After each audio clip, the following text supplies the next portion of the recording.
West Palm Beach police officer Wilpidio Pinto spends his days seeking out and connecting with the homeless. I drive around and I look for people. I have areas I know where they hang out, and I go there. The 54-year-old Pinto, who's been on the force nearly 30 years, was recently assigned to the newly created position of homeless outreach officer.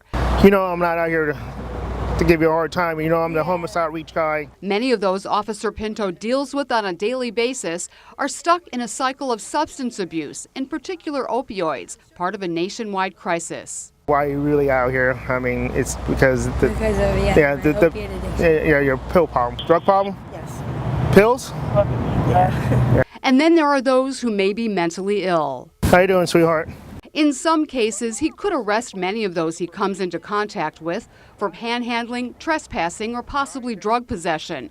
But instead, Pinto usually talks to the people he approaches about what they might do to start changing their lives, handing them cards with contact information for a number of service agencies that could offer a helping hand. Hey, buddy. What's going on? Pinto says it's often an uphill battle to get homeless people to accept help. And one day you're going to break down and you're going to say yes to me. All right? All right. All right, Marcus.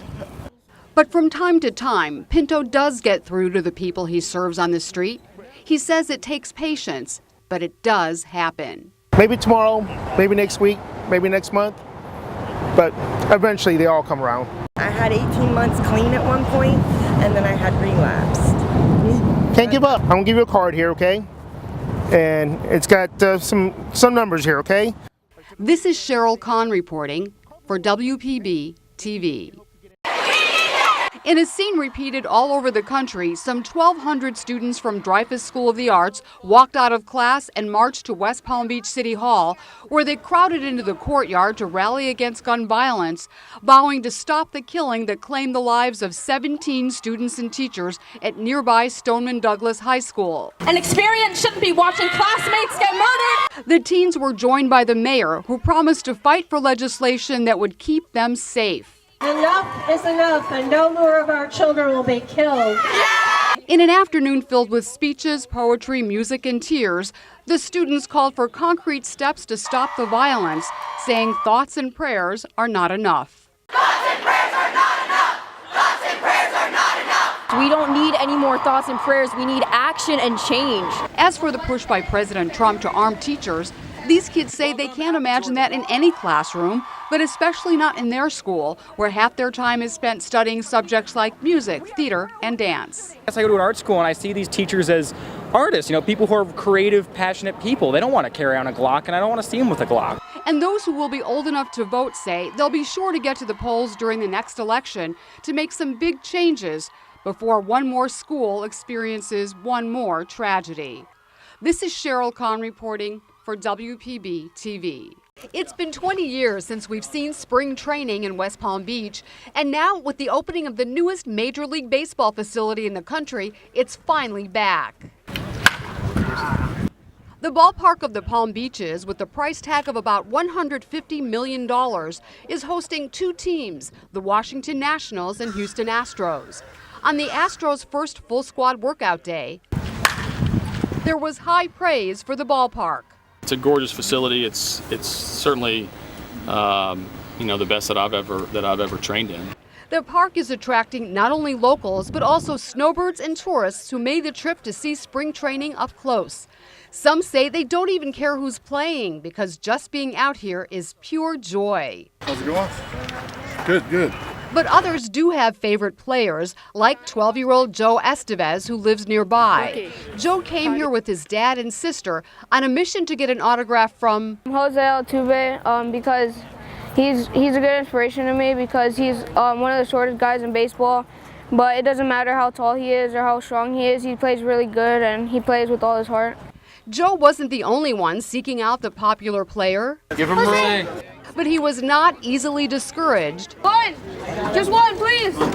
And finally, Joe got what he came for. Jose Altuve, I finally got it. What did he say? Was he nice? Yeah, well, he was kind of walking and he did it really quick.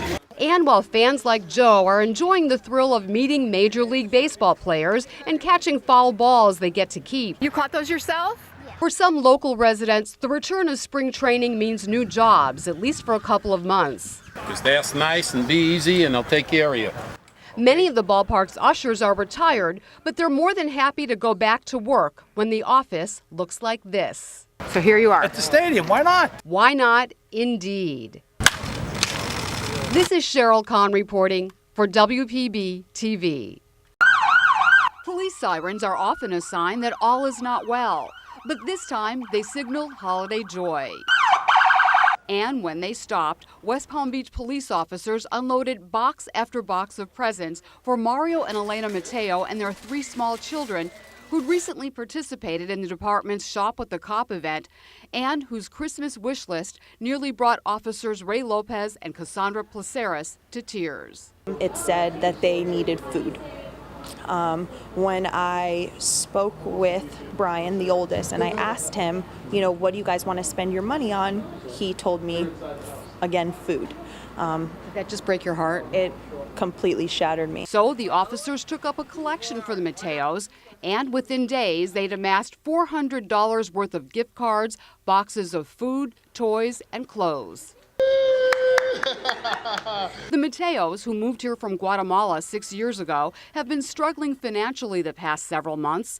Mario, a restaurant worker, says jobs have been hard to come by, so the presents dropped off at their door couldn't have come at a better time. I feel very blessed. We needed this. Officers Placeres and Lopez say for themselves, knowing what a difference their delivery will make is the best gift of all. This is Christmas. This is what it is for me. This was my gift to myself and to them. This is Sheryl Kahn reporting for WPB TV.